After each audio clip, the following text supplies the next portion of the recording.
Hello, good morning. Welcome, Soul Family, to another Monday Mastery. I'm excited to be here with you. Happy Monday. If you're with me for a long time, you know we do a real quick tap in on what energies did we experience last week from a solar weather and astrology sometimes perspective, and then we move into the timeless message. So this is my gift to you, and I'm excited to be here with you. Mondays are my favorite day of the week. How was your week? Please do comment below. Let me know, how was your week? Very interesting energies. We had a handful of solar flares every day. That seems to be a theme that we have been with for a few weeks now. We did have sort of a higher level of C-class flares, but again, that's the lowest of the flare types. So not a lot to speak of as far as Earth-directed solar flares, but we did have a couple of X-class flares shoot off from the opposite side of the sun. So that means it went away from Earth. And what was interesting is we didn't expect that to impact the Earth.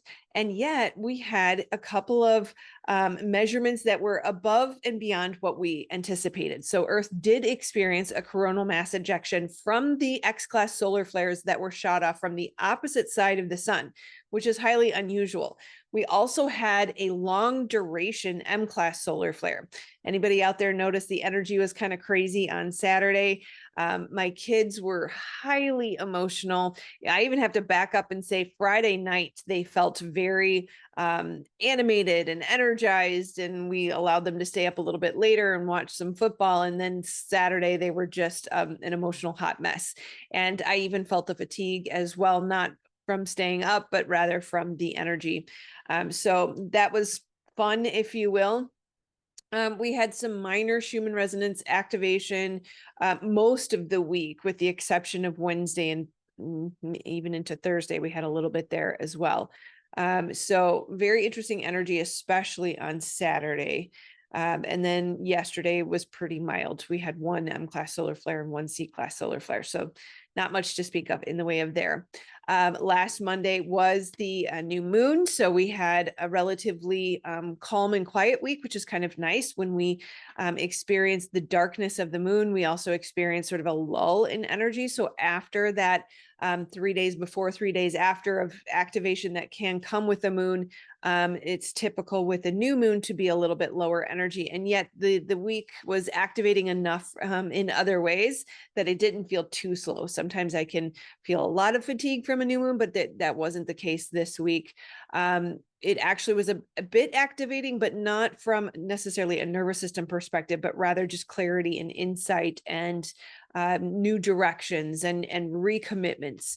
So that was a welcome change, as is Virgo season most of the time in my world. As I mentioned last week, many of us were sort of feeling that enough is enough, I'm done kind of moment, and a collective energy that says, okay, something's got to break, something's got to give. So there's a very palpable sense of it being sort of go time, if you will, or the home stretch. And that continues to be palpable as of today. It's kind of like the last 0.4 of the 26.4 miles of a marathon, where we can see and sense and feel into sort of the finish line. It's just right there. It's almost as if we can reach out and grab it, but it's not fully materialized. It's as if the energy of the culmination of the old and the crumbling of the old is already here, and yet again it's still materializing. It's still in energy and not yet physically manifest. So strong recommendation, strong calls to get your things in order, prepare yourself in whatever way for the shift and change that you're feeling into. However, the clarity has been offered to you over this last week, especially now that the light of the moon is returning. We should be moving into more clarity and certainty around what we're being called to, what shifts and changes we're making. And that's the things that we need to get in order. All right. For example, if you have been feeling called to move to a new place and we don't quite know what that new place is yet, the opportunity to move hasn't fully materialized, we can still be packing our boxes and emptying our closets and cleaning out. And that's a great practice to have anyways, but any junk drawers or things that are accumulating, we want to empty out that space. And as we empty out our physical environment, we are also emptying out energetically and allowing new things to come in. There's also a sense of rewards for the efforts of what we have been creating or persisting in over many months, weeks, and even years, that there is, again, sort of this culmination moment that I'm getting like a tables turning type of image in my mind, where it's a flipping, that we will go from this place of persevering in the thing that we are creating to the table flipping. And in that materialization, there is the reward for your efforts and the things that you have done. Some see darkness out in the world. I like to see or recall and remember that it is darkest before the dawn. So in my sensing of this moment, while it I don't even have a sense of darkness necessarily from, a heaviness or a density perspective, but rather just sort of the darkness of the thing not having materialized, right? It's actually, it's almost as if it's a lack of being able to physically see the thing. And the beautiful gift in knowing that the dawn is right behind this can offer plenty of peace and comfort, confirmation. Right. So in this moment, it's as if we're being asked to continue to recommit to the ask. I'm sure you've noticed that when you ask for something from God in the universe, you will be offered opportunities to clarify and to reaffirm. And many times we will be sent tests or I don't even want to say challenges, but just testing moments to say, are you sure? Do you really want that? Are you 1,000% committed to it? And so just keep reaffirming your ask, keep reaffirming your commitment, keep reaffirming your trajectory, your commitment to the things that you have been called to do, to accomplish, and to arrive where it is that you are trying to go. Reaffirm your commitment to being willing to do whatever it takes.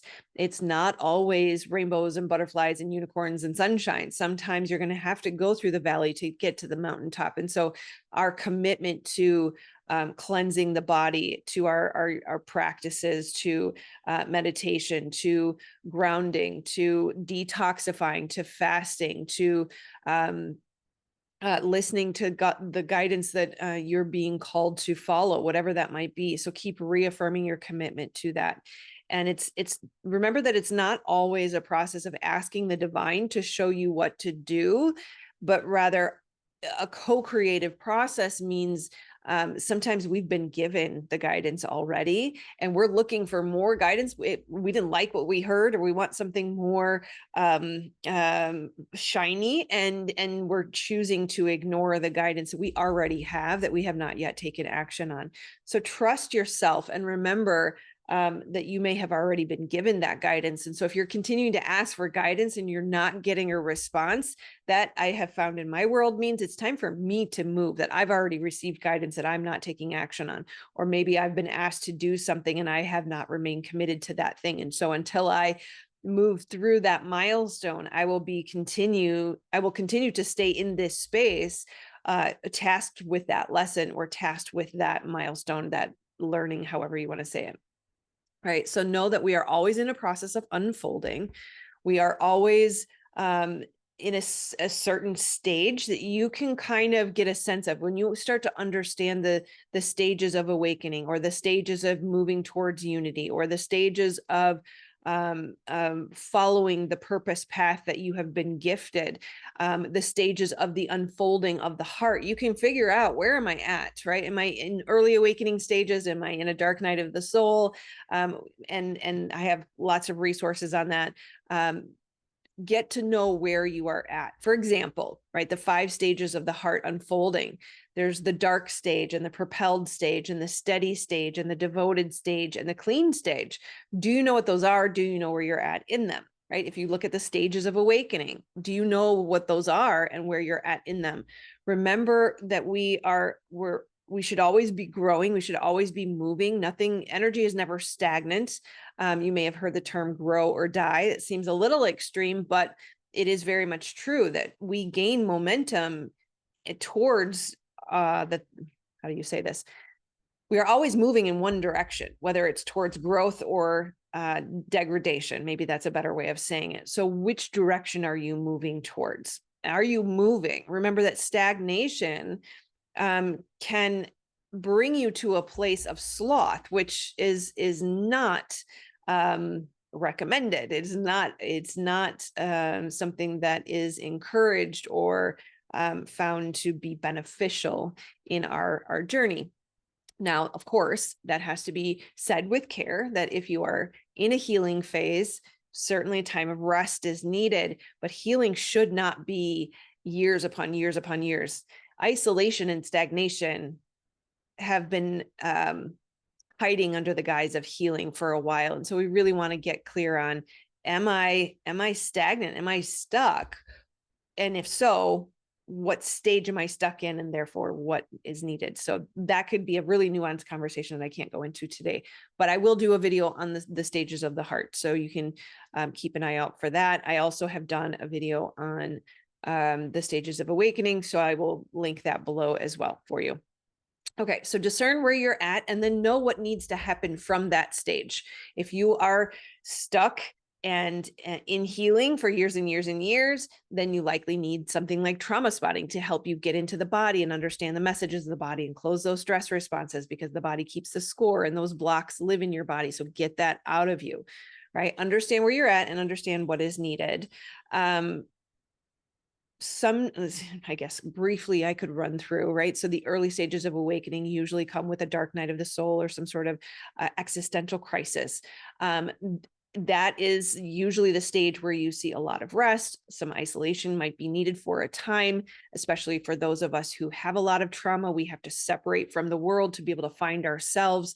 This is the stage where you must learn to work with the body, understand somatics, understand trauma spotting, and how to close those stress responses. After about a year of doing that, you should have moved through a vast majority of your trauma. And then you're looking at neuropathway reprogramming. Check out the BDNF video that we posted this past week around healing the brain, because literally, did you know that if you have experienced complex trauma or a narcissistic relationship, essentially if you did not feel safe, seen, heard, cared for, or loved for an extended period of time, you may have experienced literal brain damage. Brain scans of someone who has experienced complex trauma look very similar to a veteran who fought a war out on the battlefield, being shot at. That scar tissue can form on the brain from relational trauma, just like it can from traditional PTSD. All right, so work with the body, learn how to heal the brain. After about a year, you should start to regain some natural energy, but it might require your focus and conscious creation of energy. So things like Qigong and building energy in your body. Things like creating BDNF, right? Exercise, healing the brain, healing the body, healing the gut, because all of those things are influenced by trauma. Then you might, and this is where people are like, they almost want to tune out, right? Because if we're in such an unhealed dark night of the soul, something like exercise and taking care of yourself or having discipline or boundaries, it's too exhausting for the nervous system. And that's why the trauma healing is necessary in those early stages. But after about a year of that, you will regain your energy. And that's when we can start to have discipline and boundaries and commitments to the path again, remembering that we are made to be creators. We are not made to be stagnant, right? Ongoing cleansing of the body, fasting, and understanding brain health and parasite cleanses, things of that nature, that is needed all throughout life, all throughout the early stages as well as the latter stages of ascension. Right. So if we're made for creation and we're not creating, you're going to feel discomfort. At first, our purpose, if you will, is healing. And after the healing, then our purpose becomes thriving, which also means creating what we came here to create. remembering that the divine, when we were created, there was 6 days of work and 1 day of rest. I think far too many spiritual beings get stuck in a constant state of rest. And we want to remember that a body that is in motion will stay in motion, but a body that is stagnant will stay stagnant. And so sometimes it can require a little bit of effort. So remember, freedom, fulfillment, and peace come through what you were made to create. You are here to move energy, and that means moving your body. That means moving physically in life, right? Bodies are made to move, and then that is what creates the movement of energy. Movement in general, exercise, right? We're moving our blood, we're moving oxygen, we're moving nutrients throughout our body. There was one other thing. Oh, your immune system is your lymph system, and your lymph system does not have a pump. It requires your movement to move things. You will feel like crap if you are not moving. And that doesn't mean a 30-minute walk in the morning and then you're stagnant the rest of the day. Even the brain needs movement breaks, brain breaks throughout the day, right? So movement is the theme. Time to move. I think that'll be the title. The theme of this week is it's time to move. It's go time. So time to move, time to create, time to move physically, time to move spiritually, time to move energetically. And that means guided action, not activated action. And so that's a trauma nuance that I'm trying to explain there. Is if you're in those early stages and you've not worked on healing trauma, having to move can feel like bootstrap method or willpower or forcing yourself to do something you don't want to do, and or a fight or flight response where you're running from something you're scared of. That is not the movement that is being recommended. If you are in that state, your movement is trauma healing.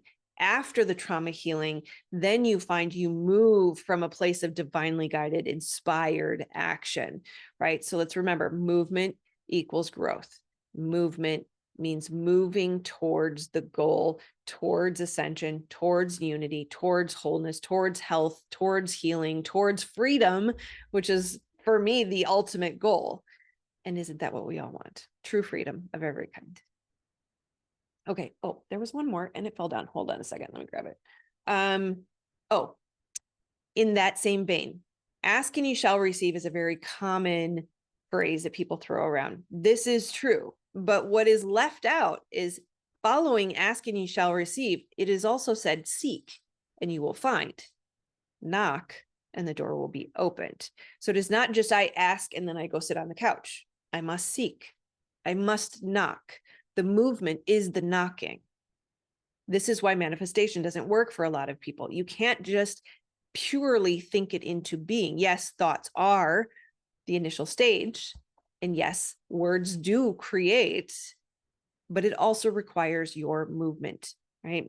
And the way we move, whether we're in, the dark stage of the heart unopening is going to be a very different kind, or a propelled state of the heart opening is going to be a very different kind of movement versus a steady or devoted or clean state of heart opening, right? So it's an active waiting process. We're not really waiting. We're taking action as best we can from that steady state of divine inspired action, and then allowing the divine to move when it does, right? So remember, a lack of guidance means that you have already been given the guidance. So it's time to take action. No more waiting. We need to clarify for the spiritual community that too much waiting for guidance, too much sitting, too much stillness is very, very unhealthy. And that is not what the divine wants us to do. It is not what the divine designed us for. Look at the way the body works. When we are still, we are getting sick. When we are moving, we are healing. Okay. Growing, healing, rest, digest, growth, and repair. Yes, that feels complete. All right. I will, the 12 stages or 21 stages. I forget, pardon my memory. The stages of awakening video will be here for you. Otherwise, keep an eye out. Make sure you're subscribed to the YouTube channel to get the 5 stages of the heart unfolding video coming out later this week. I love you, my friends. I will see you on the next one. Namaste.